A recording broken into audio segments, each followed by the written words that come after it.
하나님 말씀 에베소서 2장 11절에서 22절 말씀입니다. 제가 먼저 읽겠습니다.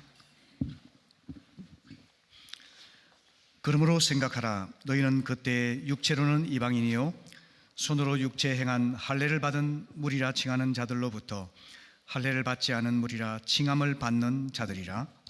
그때 너희는 그리스도 밖에 있었고 이스라엘 나라 밖의 사람이라.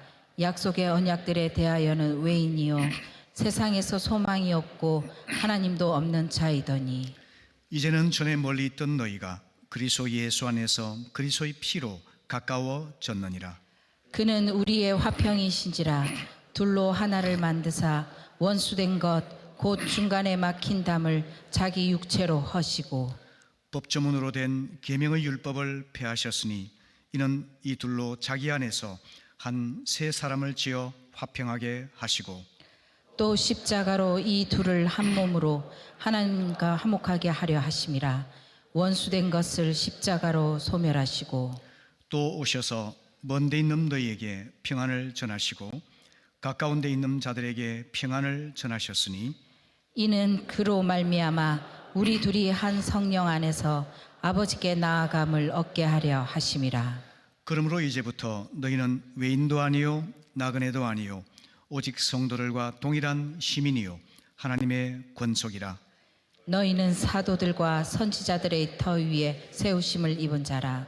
그리스도 예수께서 친히 모퉁이 돌이 되셨느니라. 그의 안에서 건물마다 서로 연결하여 주 안에서 성전이 되어가고 너희도 성령 안에서 하나님이 거하실 처소가 되기 위하여 그리스도 예수 안에서 함께 지어져 가느니라. 아멘. 아멘. 올해의 목회표는 일어나라 함께 가자입니다. 그래서 지난번 말씀에서 저는 하나님을 향하여 곧 위를 향하여 라는 주제에 따라서 만군의 여호와를 비었도다 하는 말씀을 함께 나누었습니다. 오늘은 안을 향하여 서로를 향하여 라는 주제 아래서 교회 화해된 그리스도의 몸이라는 제목으로 말씀을 전하려고 합니다. 우리가 살고 있는 세상은 조금만 생각하면서 바라보면은 죄로 타락하여서 비참하고 불행한 세상임을 직감할 수가 있습니다. 경제적인 측면에서 본다면 부자는 호화로운 요트를 타고 유유자적하고 풍요로운 삶을 만끽하지만 가난한 사람은 하루 한 끼도 제대로 먹지 못하는 부익부 빈익빈의 양극화 현상이 심화되고 있습니다.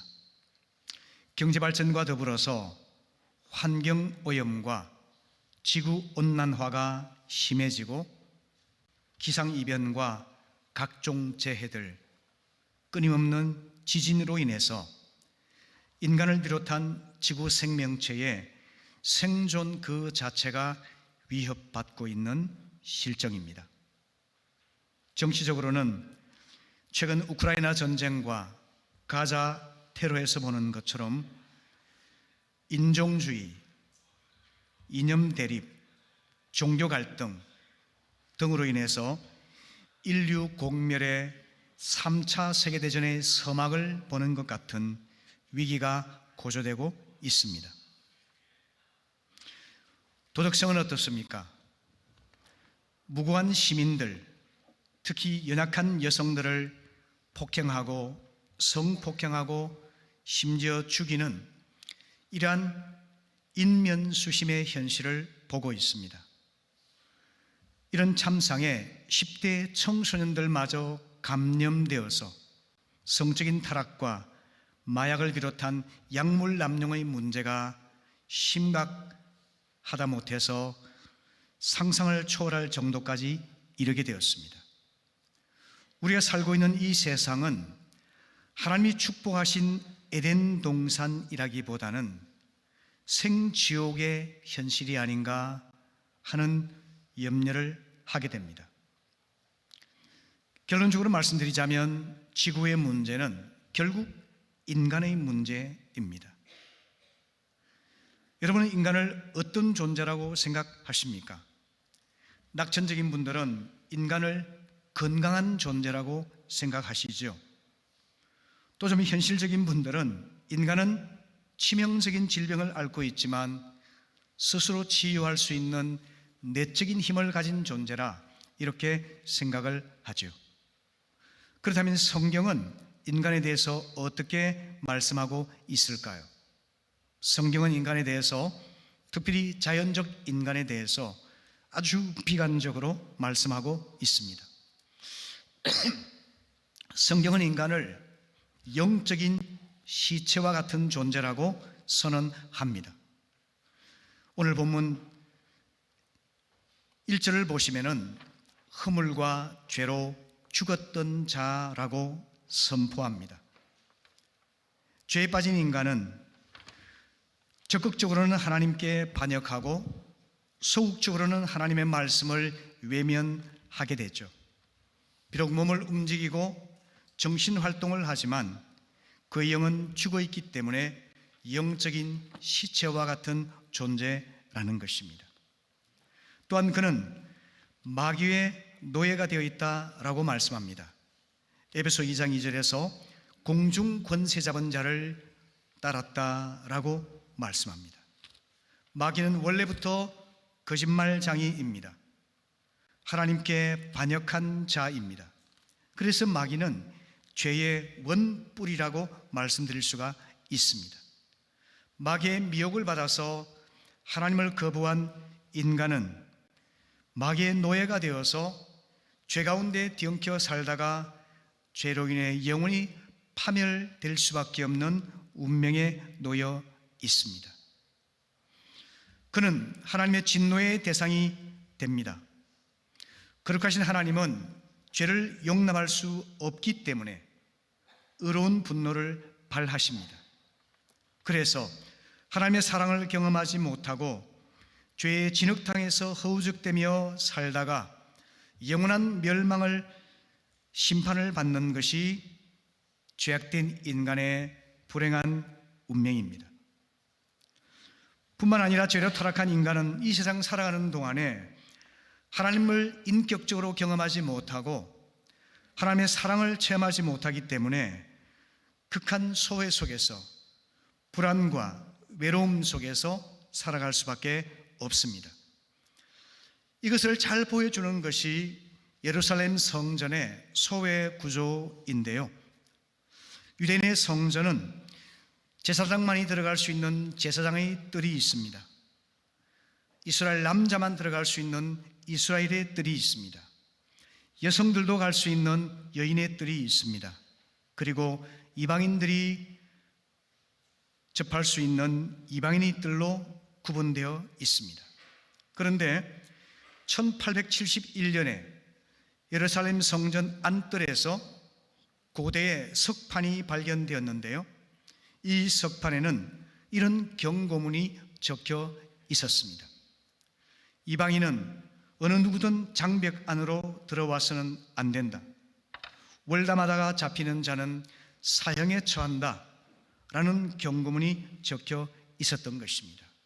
이것은 죄에 빠진 인간이 하나님으로부터 철저히 소외되어 있음을 나타내주는 상징적인 표현이 되겠습니다. 오늘 읽었던 본문 11절과 12절 말씀 보게 되면 그렇게 알려주고 있는 것이죠. 본문을 한번 보시기 바랍니다. 죄인은 하나님의 구원의 은혜 밖에 배제되어 있습니다. 하나님이 아브라함에게 약속하셨던 복의 언약으로부터도 배제되어 있고요. 하나님을 인격적으로 경험하지 못한 채 피상적인 우상 숭배에 빠져 있습니다. 영생의 소망을 갖지 못한 채 이 땅에서 육신의 삶을 살다가 죽음을 맞이하며 심판을 당하게 된 것입니다. 이것이 죄에 빠진 자연적 인간이 처한 현실이며 운명입니다. 그런데 여러분, 좋으신 하나님께서는 풍성한 긍휼을 베풀어 주셔서 우리를 사랑해 주셨습니다. 에베소 2장 4절부터 6절의 말씀 우리 같이 읽어보실까요? 자, 시작. 긍휼이 풍성하신 하나님이 우리를 사랑하신 그 큰 사랑을 인하여 허물로 죽은 우리를 그리스도와 함께 살리셨고 너희는 은혜로 구원을 받은 것이라. 또 함께 일으키사 그리스도 예수 안에서 함께 하늘에 앉히시니. 아멘. 아멘. 하나님께서는 예수 그리스도의 피를 인하여 영적으로 죽었던 죄인들을 살려주셨습니다. 그리고 영원한 저주 가운데 있던 자들을 하늘의 자리로 일으켜서 존귀한 자로 삼아 주셨습니다.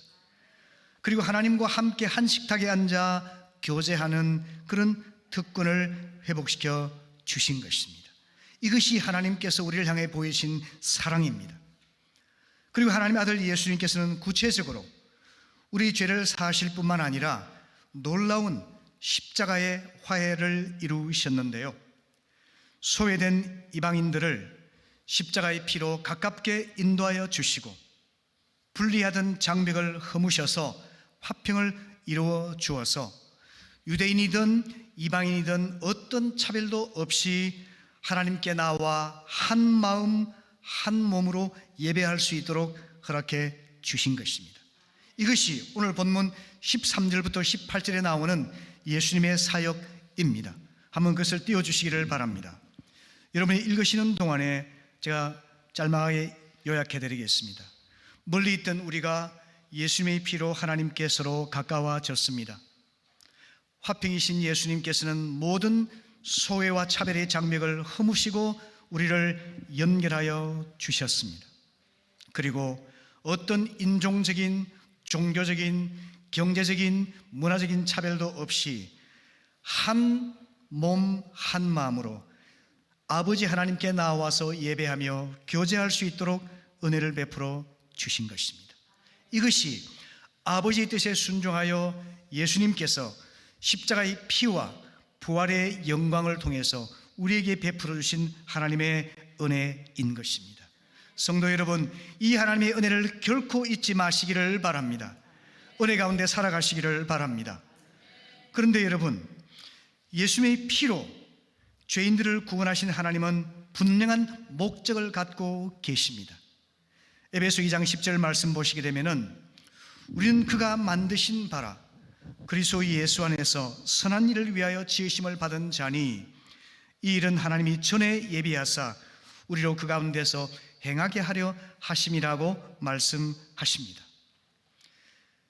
이 선한 일이 무엇을 말할까요? 하나님 뜻에 순종하는 삶이 될 수도 있겠죠. 복음을 전파하는 삶도 될 수가 있겠죠. 그러나 에베소 1장과 2장의 말씀을 주위에서 살펴보게 되면 선한 일은 예수 그리스도의 몸된 교회를 올바로 세우는 일인 것을 발견하게 됩니다.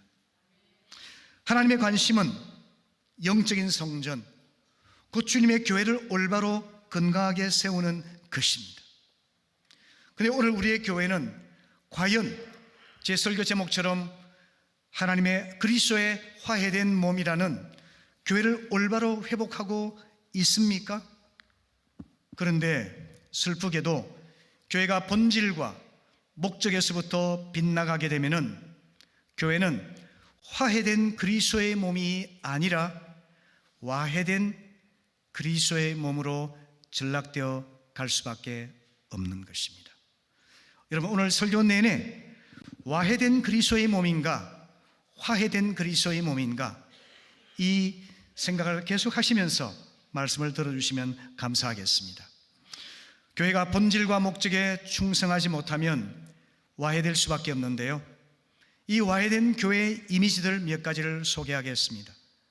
교회가 본질과 목적에서 빗나가면은 교회는 취미클럽과 같이 가벼운 모임으로 변질됩니다. 신앙적인 즐거움과 유익을 추구하게 되는데요, 반면에 선교적 헌신이라든지 복음을 위한 고난이라든지 영혼을 위한 수고와 같은 진지한 일에 대해서는 별 관심을 갖지 않게 됩니다. 그래서 신앙이 가볍고 피상적이 됩니다.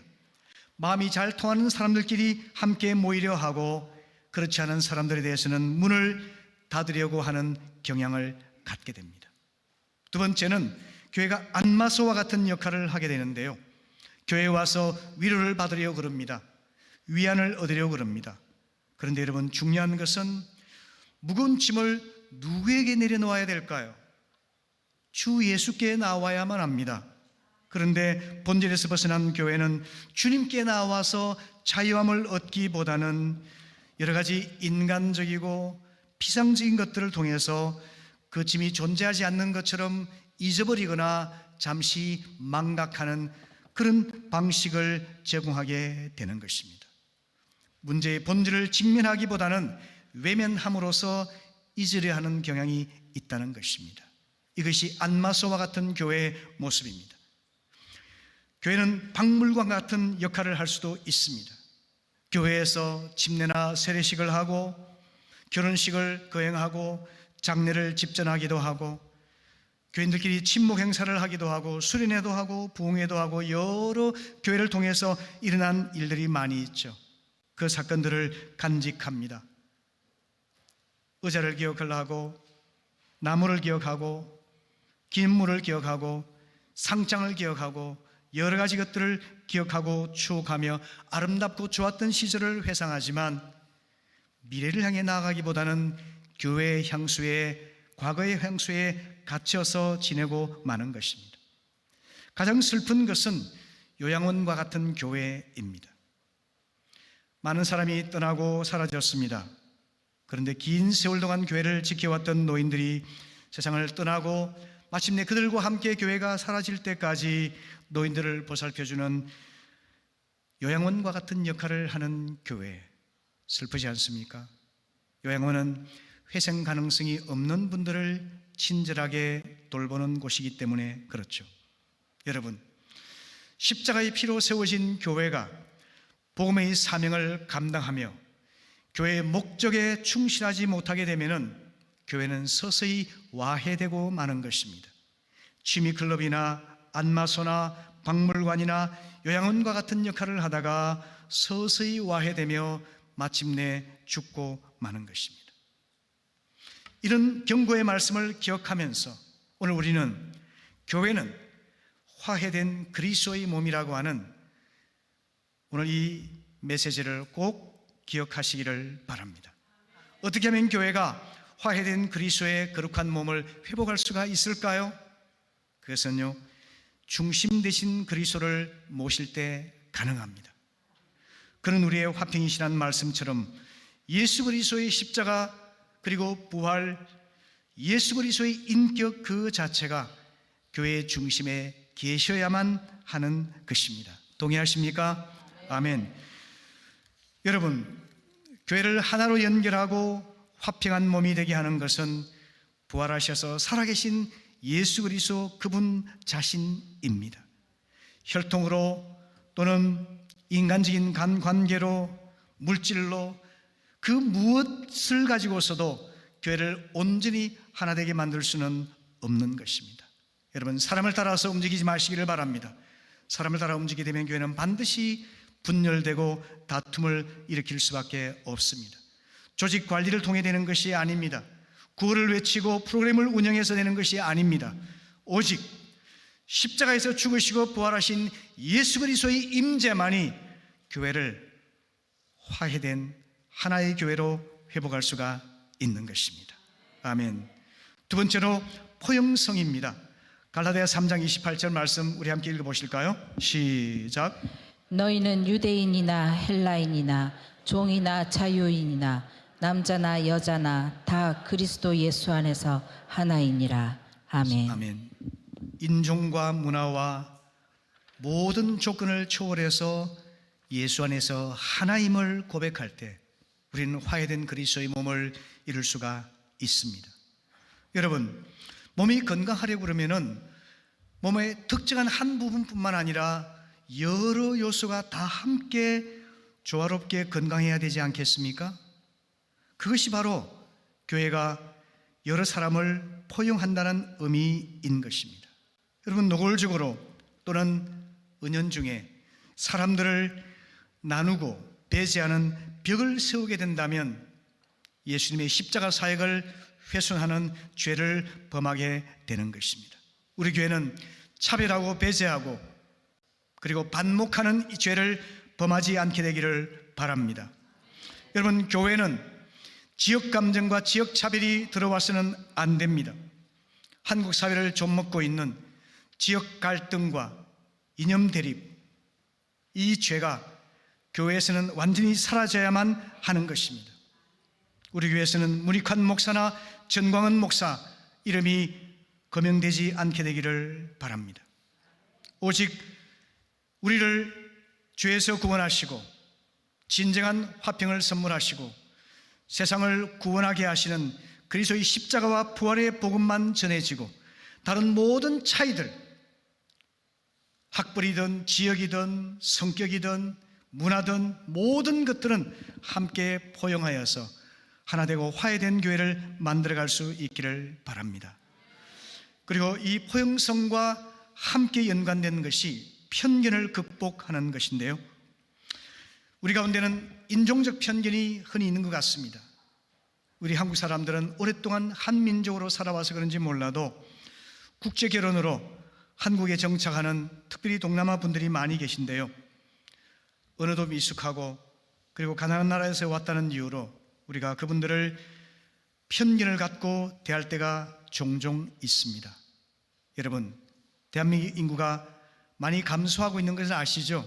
그래서 아기를 많이 놓은 이런 부부들은 정말 우리가 축복하고 환영해야 될 줄로 믿습니다. 우리가 이런 어려운 현실에서 국제결혼한 사람들을 적극적으로 받아들여야지만이 그나마 우리의 미래가 보장될 수가 있지 않겠습니까? 그러니까 결혼이라든지 취업이나 학업을 통해서 이 나라에 온 사람들을 우리는 하나님께서 보내주신 보배로운 사람으로 여기고 앞장서서 환영해야 될 줄로 믿습니다. 이슬람 사람들도 요즘 많이 들어와 있습니다. 그런데 이슬람 극단주의자들과 연관되어서 테러나 사회의 불안을 야기하지 않을까 하는 염려를 하는 부분도 일리가 있습니다. 하지만 여러분, 역으로 생각해 본다면 복음 전파의 기회로 하나님이 허락해 주심을 기억하시기를 바랍니다. 이슬람권에 가서 선교하기가 쉽지 않은 오늘의 현실에서 제 발로 걸어와서 우리 집에 손님으로 왔지 않습니까? 그분들을 선대해 주고 사랑으로 섬기고 기회를 타서 복음을 전하서 그분들이 역으로 자기 나라에 돌아가서 복음을 전할 수 있다면 얼마나 좋은 기회가 될 수 있겠습니까? 우리가 편견을 버릴 때, 고정관념을 버릴 때 가능한 일입니다. 지난 여름에 제 딸의 학업을 마무리하기 위해서 미국으로 돌아갔는데요, 새로운 도시로 이사를 해야 됐습니다. 그 이사 과정에서 아무런 사심 없이 먼 거리를 운전해서 잘 도와준 친구가 있습니다. 남자입니다. 그 남자가 흑인이었습니다. 참 순하고 헌신적인 친구입니다. 우리는 흑인에 대해서 일반적인 편견을 갖고 있지 않습니까? 그러다 보니까 한국 사람들이 국제결혼을 허락하는 사람조차도 백인과의 국제결혼은 좀 긍정적이지만 흑인과의 국제결혼은 여전히 부정적인 분들도 상당히 많이 있죠. 저도 편견을 갖고 있지 않다고 생각하지만 흑인과의 국제결혼에 대해서 아직까지도 자신이 없는 게 사실입니다. 그만큼 우리에게 편견이 깊이 깔려 있다는 사실이죠. 이와 같이 우리 가운데 있는 이런 편견들을 버려야지만이 우리는 진정으로 하나됨을, 화해된 그리스도의 몸을 경험할 수가 있는 겁니다. 우리 안에는 또한 문화적 편견이 많이 있습니다. 교회는 음악이 큰 역할을 하지 않습니까? 우리가 청년 시절에는 청바지 입고 교회에서 기타 치고 가스펠송 부르면은 세상 노래 부른다고 어른들이 야단치기도 하셨습니다. 오직 찬송가만 거룩한 노래라고 우리를 책망하기도 하셨습니다. 하지만 그것이 문화적 편견이며 고정관념인 것을 알아야만 하죠. 요즘에는 발라드곡 같은 이런 아주 부드럽고 감미로운 CCM송들이 많이 들어와서 교회에서도 부르고 있지 않습니까? 더 나아가서 힙합, 춤과 랩이 교회에 들어와서 많은 젊은이들이 따라하기도 하지 않습니까?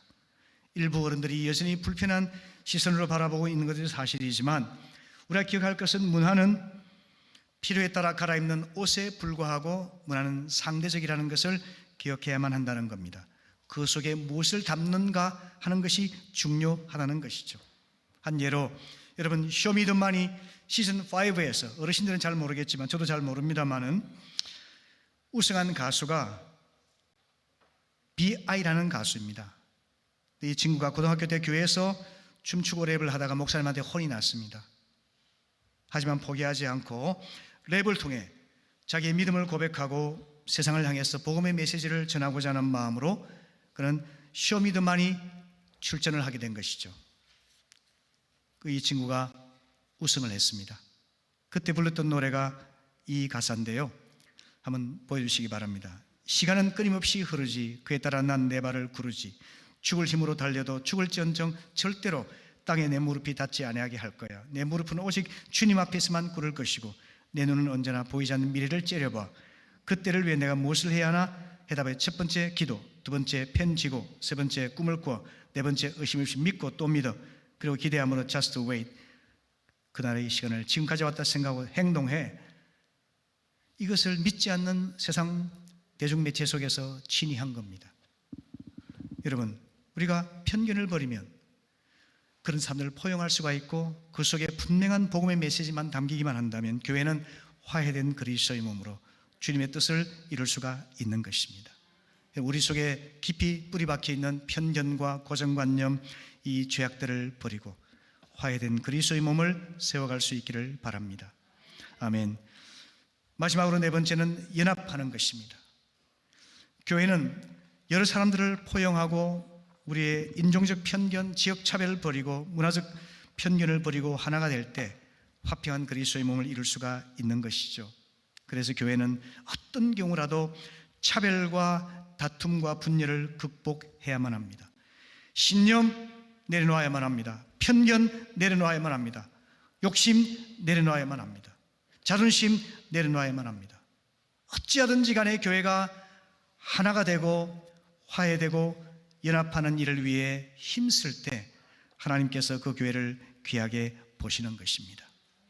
유대인과 이방인, 자유자와 노예, 남자와 여자, 부자와 빈자, 노년과 소년, 강자와 약자, 다양한 계층과 문화의 사람들이 그리스도의 피로 죄사함을 받고 하나님의 자녀가 되고 그리스도의 몸을 이루어서 한 형제자매로서 손을 잡고 주님을 찬양하고 예배하고 교제하며 하나님이 기뻐하시는 복음의 사명, 하나님 나라를 이루는 일을 위해 헌신하는 것, 그것이 하나님께서 기대하시는 바인 줄로 믿습니다. 성도 여러분, 어떤 경우라도 교회 하나됨을 위해 힘쓰시기를 바랍니다. 교회의 화평과 일치를 위해 수고할 수 있기를 바랍니다.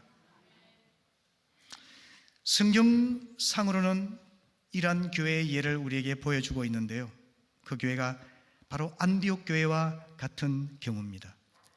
사도행전 11장 26절을 보면은 안디옥 교회에서 비로소 세상 사람들로부터 그리스도인이라는 이름을 얻게 되었습니다. 왜냐하면 그 교회는 유대인과 이방인이 섞여 있었고 남자와 여자와 흑인들과 백인들과 황인들, 어떤 사람들 다 함께 모여서 주님의 교회를 이루어서 복음을 전하고 사랑의 교제를 나누는 교회가 되었기 때문이죠. 이것이 화해된 그리스도의 교회라는 그 아름다운 모델이 되고 있는 것입니다. 여러분, 우리 교회가 안디옥 교회처럼 화해된 그리스도의 몸 이루어가는데 함께 노력할 수 있기를 바랍니다. 주님께서 우리를 화해된 그리스도의 몸으로 세우신 목적은 우리를 그리스도 안에서 온전한 자로 세우기 위함입니다. 에베소 4장 11절 이하의 말씀을 보시게 되면은 여러분이 한번 자막을 보시기를 바랍니다. 주님이 우리를 교회의 지체로 세우신 목적은 뭐냐면 우리가 온전한 사람이 되어서 그리스도의 장성한 분량이 충만한 데까지 자라게 하기 위함입니다.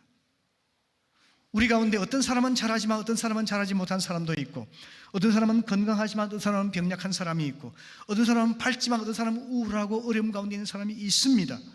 그런데 내버려 두지 아니하고 함께 건강하게 성장하고 함께 연합해서 하나님의 온전한 몸을 이루어가는 것이 주님께서 우리를 교회 지체로 세우신 목적이라고 하는 것입니다. 여러분, 우리 교회 안에는 홀로 된 여성과 남성들이 있습니다. 그들의 외로움과 염려와 불안에 대해서 여러분 공감하십니까? 결혼하지 않은 싱글 장년들이 있습니다. 그들의 불편한 마음을 아십니까? 노인들의 외로움과 상처를 헤아려 보셨습니까? 실직하거나 사업이 파탄이 나서 경제적으로 어려움을 겪는 사람들의 불안함을 느껴보셨습니까? 심각한 질병으로 고통받는 사람들의 두려움을 느껴보셨습니까? 가정이 깨어질 위기에 있는 사람들, 그들의 두려움을 느껴보셨습니까? 방황하는 자녀로 인해서 잠을 이루지 못하는 부모들의 마음을 느껴보셨습니까? 제가 지금 언급한 이 내용들은 전부 우리 교회 안에 실질적으로 현재 당면하고 있는 현실입니다. 그분들은 외롭고 힘들어서 교회를 떠나려는 생각까지 하고 있습니다. 코로나 기간 동안 우리는 많은 교인을 잃었습니다. 이유는 관심과 돌봄이 부족했기 때문 아니겠습니까? 우리가 참으로 화해된 그리스도의 몸을 이루어서 장성한 분량에까지 성장하기 위해서는 우리가 주님께서 보여주셨던 교회의 본 모습으로 돌아가야 되는 줄로 믿습니다. 그것은 바로 가정을 중심으로 모이는 가정교회입니다. 사도행전 2장 42절에 보면 그들은 날마다 한 마음으로 성전뜰에 모여서 집집마다 돌아가며 함께 모여 기쁘고 순수한 마음으로 밥을 먹고 교제하며 주님을 찬양하고 기도했습니다. 그러다 보니까 그 행복한 모습에 반하여서 믿지 않는 사람들까지 함께 참여하게 되었고 구원받는 자가 날마다 더하여졌습니다. 여러분, 이 단순하고 순수한 교회의 모델, 화해된 그리스도의 몸이라는 교회의 모델을 생각하면서 우리 모두 이제 가정교회 사역에 다시 한번 힘을 낼 수 있기를 바랍니다. 특별한 분들이 하는 것이 아닙니다. 여러분, 우리가 수요 예배 때 사도행전의 말씀을 함께 나누고 있지 않습니까? 16장에 보시게 되면요, 루디아라는 여성이 나오는데요, 그는 우연히 강가에서 사도 바울을 만납니다. 복음의 말씀을 듣고 회심하여서 그는 이렇게 말합니다. 나를 주님 믿는 사람으로 안다면 우리 집에 와서 잠을 주무시고 계십시오. 바울을 환대했습니다. 그 결과가 뭐였을까요? 빌립보 교회는 바로 루디아의 가정을 중심으로 세워졌던 것입니다. 그리고 18장에 가게 되면은 아굴라 브리스길라 부부가 나오는데요, 그들은 로마에 있다가 황제의 명령으로 추방되어서 고린도에 안착한 사람인데요, 하나님께서 놀라운 섭리로 바울을 만나게 하셔서 복음의 말씀 듣고 회심합니다. 그리고는 함께 동업을 하면서 아굴라의 집에서 바울이 머물게 되죠. 어떻게 했을까요? 바로 그들의 집이 고린도 교회의 중심이 되었던 것입니다. 여러분, 이처럼 특별한 사람이 아니라 하나님의 화해된 그리스도의 몸을 이루고자 하는 마음을 가지고 헌신하고 자기 집을 열고 사람들을 섬기고 돌보는 마음을 갖기만 한다면 주님의 몸된 교회는 세워질 수가 있는 것입니다. 여러분, 지도자는 돌보는 자입니다. 섬기며 돌보는 마음을 가지면 특별한 지혜와 능력과 은변이 없어도 우린 지도자로서 역할할 수가 있는 것입니다. 교회 장로님들이나 권사님들이나 집사님들 분들이 여러 가지 분주한 일들이 있을 수 있지만 이 일에 초점을 두어서 헌신하는 새로운 교회가 될 수 있기를 바랍니다. 말씀을 마무리하면서 히브리 10장 24절 25절 말씀 우리 함께 읽도록 하겠습니다. 뜻을 생각하면서 같이 읽겠습니다. 시작. 서로 돌아보아 사랑과 선행을 격려하며 모이기를 패하는 어떤 사람들의 습관과 같이 하지 말고 오직 권하여 그날이 가까움을 볼수록 더욱 그리하자. 아멘. 여러분, 서로 소외되지 말고 서로 돌아볼 수 있기를 바랍니다. 사랑과 선행을 서로 격려할 수 있기를 바랍니다. 함께 모이기를 더 열심을 내어서 주님의 오시는 날이 가까움을 느끼면 느낄수록 더욱더 열심으로 함께 모일 수 있기를 바랍니다. 아멘. 그래서 여러분, 오늘 함께 기도할 때요, 이 질문을 자신에게 꼭 던지시기를 바랍니다. 주님, 우리 교회는 화해된 그리스도의 몸으로 전락되어 가고 있습니까? 아니면 화해된 그리스도의 몸을 회복하고 있습니까? 화해된 그리스도의 몸을 회복하기 위해서 우리가 그리스도 중심, 포용성, 편견의 극복, 일치와 연합, 이 정신을 마음에 새기면서 주님께서 보여주신 교회의 본질을 회복하는 우리 모두가 될 수 있기를 바랍니다.